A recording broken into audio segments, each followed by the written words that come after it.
What's up guys, North Motoring back here again. I'm currently not in New Jersey. I'm in Raleigh, North Carolina, because I'm going to pick up my Rotary. Alright, so I didn't show any of what just happened here because I'm in a very big rush. You guys have seen Vlad before, but that is his FB right there. That is my 13B in the back. I am leaving.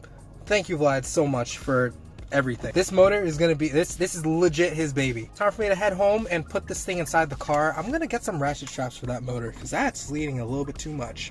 All right, so I've made it back to the Drew house, the boosted Drew house. So he rolled the door, and we now have the Nissan Rogue, which is the best rental car in the world, inside with the 13B. It made it here. I forgot to put straps on it, but it's okay because it's still in the same place I left it, I think. So I'm back here on the next day. Hopefully you guys can hear me with all this noise, but we're finally back, and Rotary is moving from its unfinal resting place from the last time, because Drew's actually moving the truck back, and we're gonna wash underneath it for the first time. Get this thing hooked up. If you guys have never noticed, a little tidbit here, this is Subaru logo. Notice that it's upside down for a reason. This thing is a heathen. I just had to whip it out on the concrete harder than I usually whip it out. So we're back here at the new shop now. Car is now not very clean. Aaron is now here from right near Canada, eh? There you go. He's from a whole different country. So the whole car now is washed down with water. As you see, it pretty much did nothing because the car is so contaminated from when it was sitting outside and its life as it was that there's nothing that I can do. It's a new exclusive color. It's metallic blue sand. It's Subaru, please. I mean, do it. Pearlescent dust. Pearlescent dust. Transmission is obviously still here. Everything is still here, still in good condition, except for that one iron bolt that decided to not live anymore. Motor is now back together. As you guys didn't see, but we put the motor down. Motor plate was already on it. I attached the turbo. I blew out all the metal shavings from the turbo feed line, drain line. Very minimal metal. Even though that the outlet side is the part that came off, we did put it back on, filled it back up with oil, and tried to crank the car over, but that probably wasn't a good idea. A lot of this setup is going to be changing literally in the next week. We're gonna put together the clutch now, which remember X Clutch sent us the clutch. That clutch has 3 days worth of use on it. So you can we can show the people what break-in actually looks like. So here's one side of the clutch, and you can see this side is actually fairly broken in. So anywhere you see like the bright gold color, see how that's the original color of the pads? That's not making full contact yet. So if we can see that, that's all gray. And yes, I'm cutting my nails tonight. And then you can see this surface is pretty flat, and this goes to the gearbox side. So actually this side is normally touching that. But so on the engine side, you can see there's all these gold marks. See, that's still gold and shiny right there and right there. So we're only getting like maybe at most 40 to 50% pad contact right now. See, this one's not broken in. So all these pads need to be worn down to that nice gray color and evenly worn and have deposited material on the flywheel and onto this pressure plate. And so that every time you release the clutch, everything is mating with 100% contact. Because right now we're only getting 40%. Once this is actually properly broken in by shifting more, by driving more, then it will hold the full power it's rated for. But it was already doing a pretty good job before. It'll do much better if we actually break it in properly. And it still feels as easy or easier than like a factory clutch. Yeah, it's crazy. Honestly, the only way I've been able to describe how that clutch feels, if you have a Logitech simulator wheel and you have Logitech pedals, it's exact same thing. Like, no joke. Maybe a little bit easy. What I'm currently going to do is take apart the downpipe, because the next issue we have with this new motor,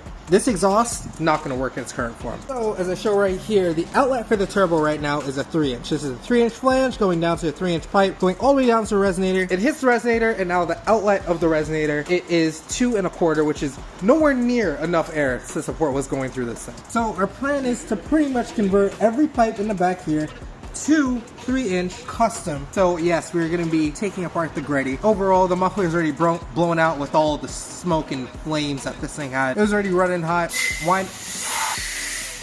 Sorry. My order of business is pretty much taking off that clamp right there, taking off the downpipe from it, and dropping the rest of the exhaust so that we can inspect exactly where to cut and replace with 3-inch pipe. Oh, this is hard work. Hold up.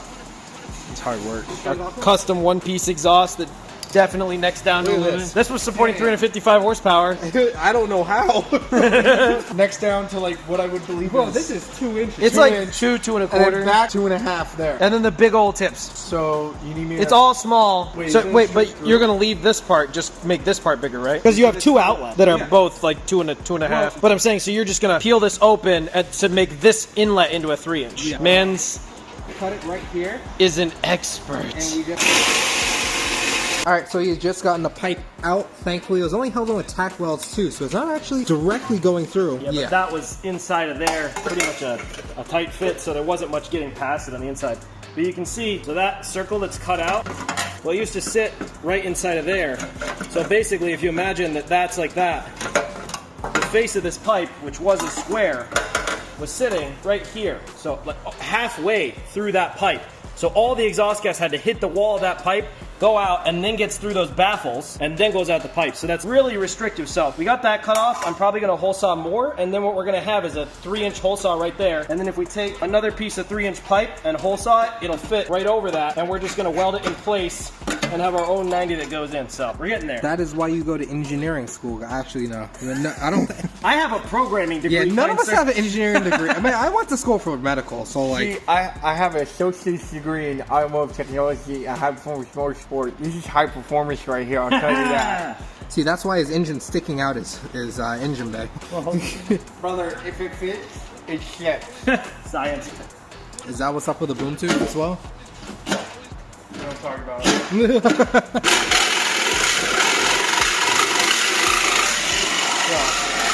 He's got those, I gotta cut the 1 and 20-minute steppers right there. We cut that out like perfect. That worked way better than expected. You can see, so that's, Oh, Jesus. yeah, so this was right inside of there, and this piece is on the outside. So there was a 3-inch inlet into this muffler can, probably because they use this for multiple muffler designs, so they can choose whatever size they want. It can be 3-inch and down, right? But so this is a 3-inch with a 2.75-inch inside of it that necks down to a probably 2 1/4. Grady, what's going on, man? Like, Well, they size it to the output of the engine, because this isn't for a turbocharged car, you know? I thought we were besties, honestly. We might have to widen the hole a little bit somehow, because it was literally a 3-inch inlet. So as long as we can hole saw that out now, figure it out. That worked out pretty perfect. Alright, so the last thing you may have seen is us doing the exhaust, which is still a work in progress. However, after some fast forwarding of real life, the motor is now in the car. We have done some measurements for the engine mount for the kit that you guys are going to purchase.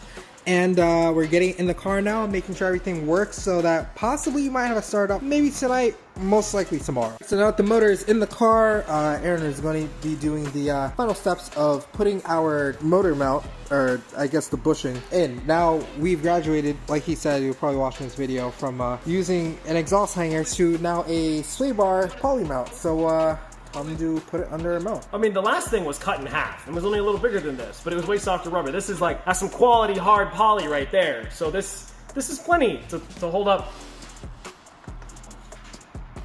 That was a bad idea. What made you want to do that? I mean, it was so inviting. Oh, jeez.